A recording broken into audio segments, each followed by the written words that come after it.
Detroit Lions free agency, they signed Desmond Trufant to a 2-year, $20+ million deal. The Detroit Lions selected Jeffrey Okudah with the number 3 pick in the 2020 NFL Draft. He died. What? Bobby, why you... Bobby's coming. Oh, my gosh. Bobby, bro, what do you want? Are you going to come sit down? Mention Amani, bro. No, I'm not sitting down. Who? Amani Oruwariye, bro. Come on, man. How you forget already? I'm talking about players that we actually brought in. Get out of here. This dude.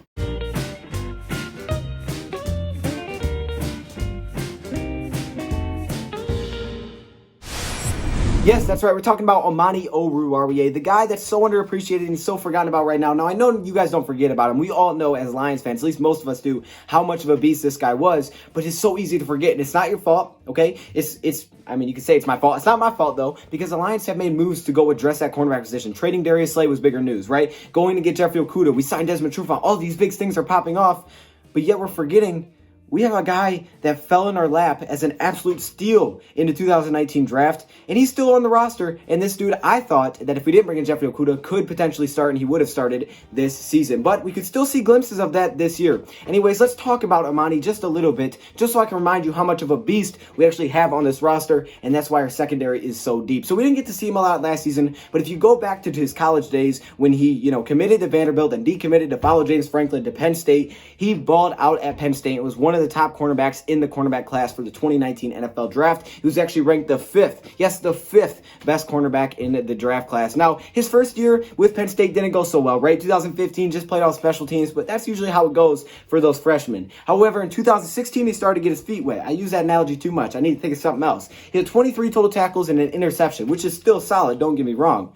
But 2017 and 2018, this guy turned it to another level, and that's why he was ranked so high as a cornerback coming out of his class, because he played 4 years. He has the experience, and in 2017, the first year where he really popped off, he played in 11 games, 28 total tackles, 4 interceptions, and 7 passes defended, allowing, get this, a 40 passer rating. I'm not making that up, y'all. In the Big Ten, a 40 passer rating. That's impressive. Then in 2018, he comes back, and he's no slouch either. And in 2018, in 13 games played, he has 50 total tackles, from 28 to 50, 3 interceptions, and 11 passes defended. Just comes back and continues to ball out for Penn State. And this is a highly touted cornerback already. He's been in college for 4 years. This dude's got the size. His combine looks good. He ran at 4.47, 36.5-inch vertical. He's got everything going for him. Then he goes to the Senior Bowl. And what happens? Well, I don't know.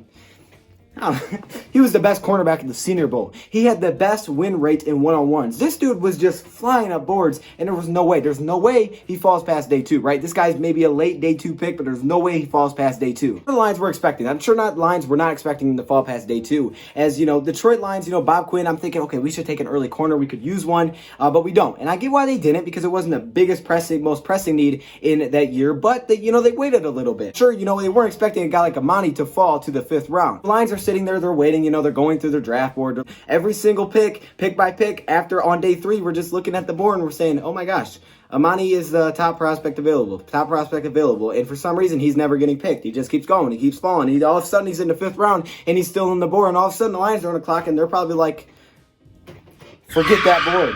We're taking Amani. He's available. We have to. And they took him, and they took an absolute steal in the draft. The guy that was projected to go probably a couple of rounds earlier than what he did. This guy has the size to fit Matt Patricia's defense perfectly. Obviously, 6'2", 200+ pounds, exactly what Matt Patricia looks to play at the outside cornerback position. He is an absolute playmaker. Like I mentioned, 7 interceptions in his final 2 years with Penn State, 18 passes defended. He's great at making a play on the ball in the air, which is something that you don't always see college cornerbacks be super successful at. You see them maybe in position, but they can't always finish. He finished. Then he allowed such a low passer rating that it was just kind of all tied together. Now, what were the cons? Well, he was pretty much an average tackler. He was pretty much an average tackler. Even though he had some size, he was an average tackler. And that's why I don't know if he was necessarily on their board. That's probably because they weren't expecting him. So they were probably looking at other corners that were maybe better tacklers. But this guy's average. I mean, he's not bad. He has the size to do it. With the Detroit Lions, he only had a 46 run defense grade. And in college, it was, average to below average. So that was definitely a little bit of a concern. He fell a little bit. Maybe that was the reason he fell. I have no idea. That shouldn't have been the reason he fell. Not the best run defender at the cornerback position. But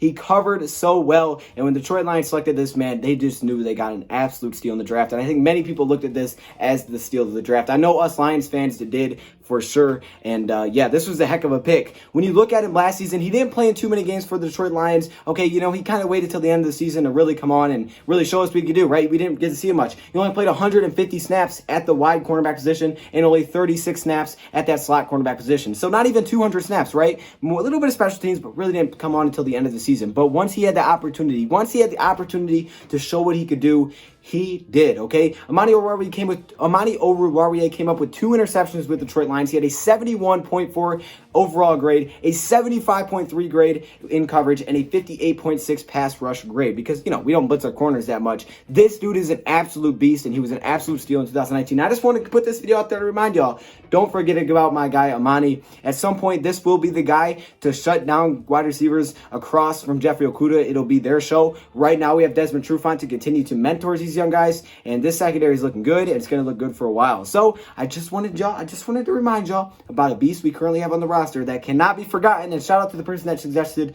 a video like this. And yeah, that's basically it. Thank you for watching, and I'm out.